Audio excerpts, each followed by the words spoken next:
Ripartiamo dalla voce, il podcast della Federazione Italiana Teatro Amatori. La magia delle voci. Questo amore di Jacques Prévert. Questo amore così violento, così fragile, così tenero, così disperato. Questo amore bello come il giorno e cattivo come il tempo quando il tempo è cattivo.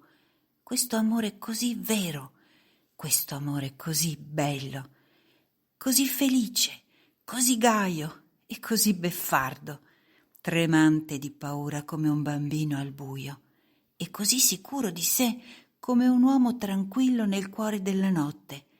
Questo amore che impauriva gli altri, che li faceva parlare, che li faceva impallidire.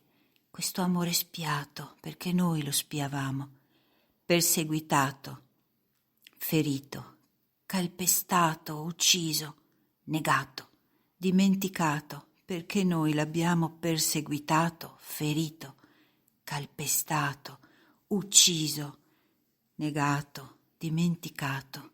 Questo amore tutto intero, ancora così vivo e tutto soleggiato, e tuo e mio è stato quel che è stato, questa cosa sempre nuova e che non è mai cambiata, vera come una pianta, tremante come un uccello, calda e viva come l'estate.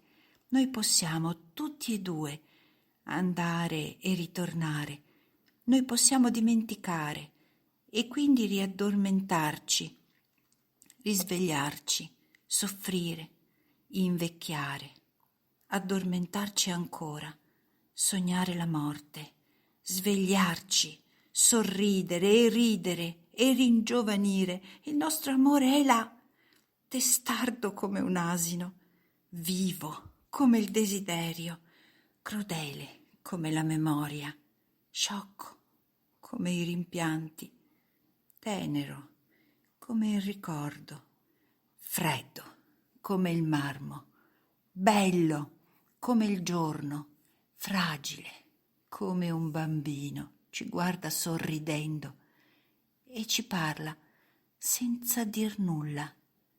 E io, tremante, l'ascolto e grido per te, grido per me. Ti supplico, per te, per me, per tutti coloro che si amano e che si sono amati. Sì, io gli grido, per te, per me, per tutti gli altri che non conosco. Fermati là dove sei stato altre volte. Fermati, non muoverti, non andartene. Noi che siamo amati, noi ti abbiamo dimenticato.